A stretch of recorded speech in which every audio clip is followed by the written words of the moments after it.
Welcome to another very special episode of Jez Beer Reviews and SwillinGrog's A Wonderful World of Beer.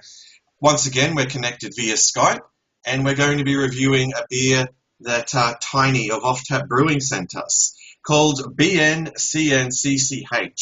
So this is the Mosaic hop variant.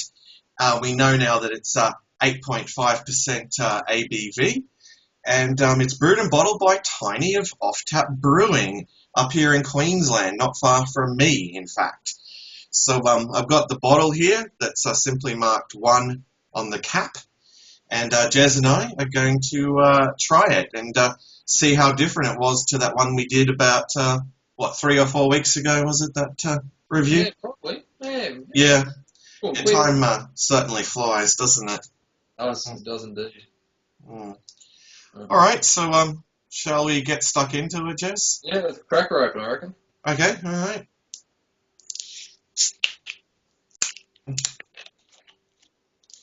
All right, so I'm going to... yeah, there is a bit of smoke. I'm going to pour this into the Jez MIDI glass that you sent me many moons ago. Yeah, that was a time ago, wasn't it? Yeah. I was going to use the old Grolsch glass. Let's give this... Oh, the Grolsch glass. It's a very nice glass, that one. Just give it a bit of a swirl. Okay.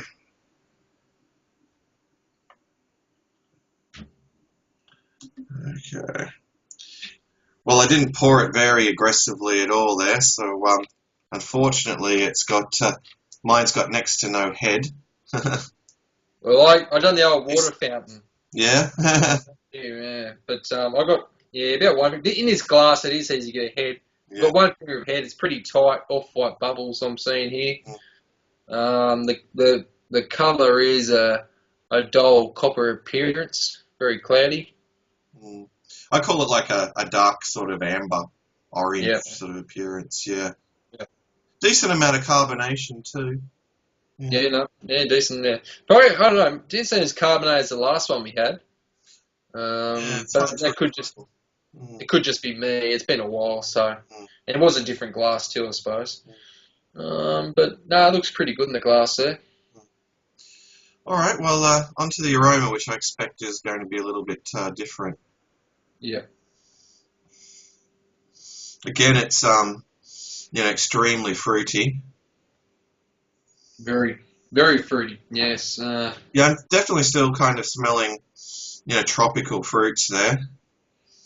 You know what? I had the Golden Circle tropical juice on the weekend. Yeah. That's what the smell reminds me of. The Golden Circle tropical juice. Yeah, it actually does have a kind of very strong fruit juice Doesn't it? kind of smell. Yeah, it's very pleasant. Maybe because you get passion fruits in it too. A bit of passion fruit there as well. Bit of passion fruit, bit of orange. Yeah, bit of mango perhaps. Yeah, mango. It's a very nice smelling beer, that's for sure. All right. Well, we've talked about the appearance and we've talked about the aroma, so it's on to the taste test, I think. Yep. So a huge cheers to you, Jez. A huge cheers to the audience, and a massive cheers to Tiny of Offtapbrewing. Cheers. Cheers, you all.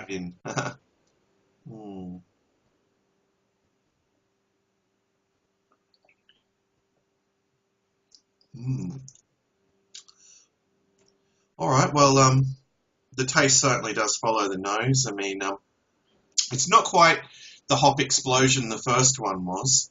Yeah.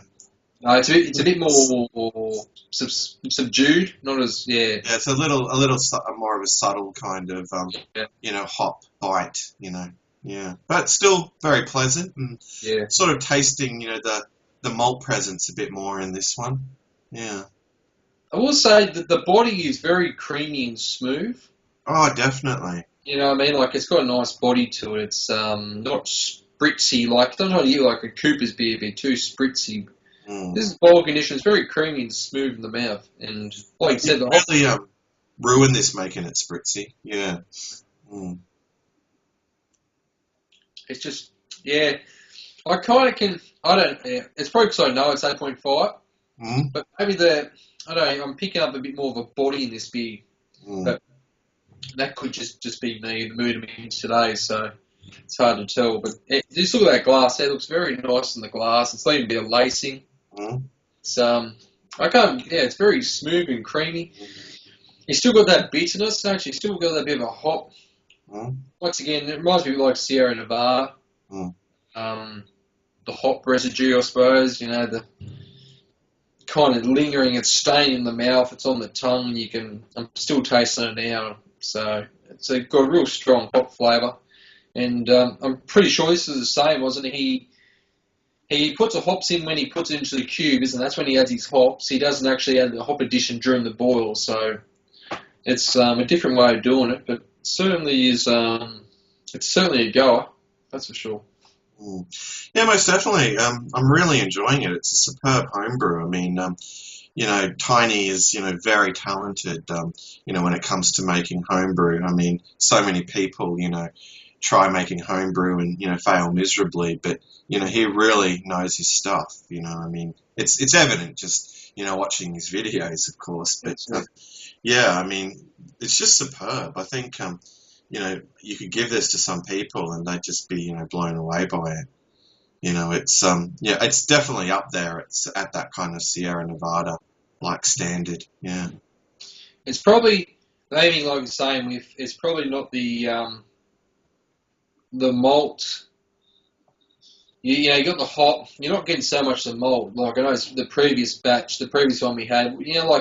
Some of them those like West Coast IPAs have like a real caramel backbone to the beer. Yeah, that's what this is kind of lacking a bit, the caramelly backbone. Yeah, the caramel. I remember if the last one's the same, but if you're really a hop head, you're really gonna like this beer. It's and I'm starting to feel a bit of the alcohol now, I must admit. Yeah, actually I'm sort of detecting more of an alcohol presence in this one than the other. Like in the other it seemed like it was more well concealed. And this one, you do kind of detect it.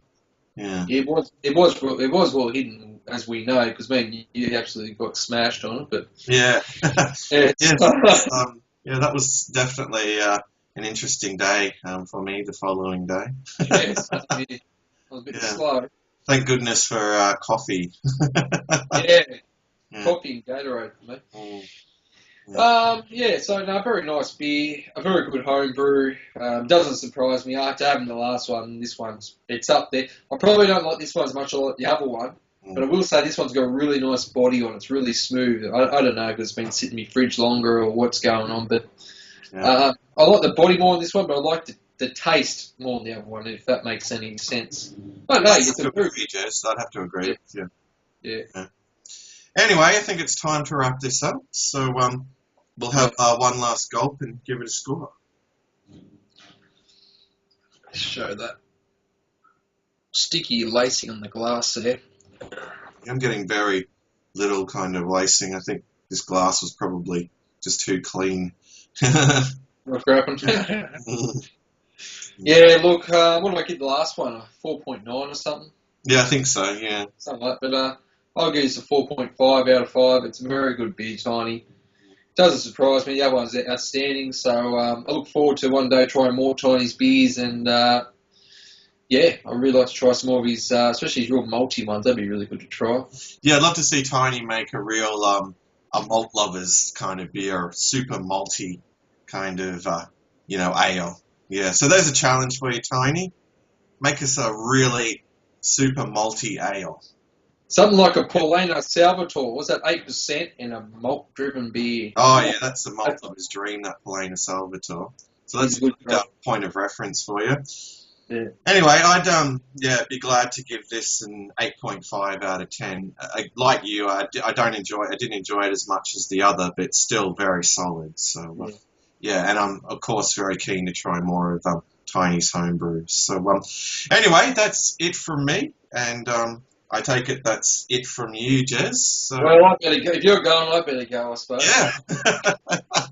All right, but we shall have our beer tubers catch up after this, as we do on a regular basis. So think it's time to get on it for us. But goodbye to you, the audience. All right, so until next time, fare thee well, all. Very well. Thanks, Tony.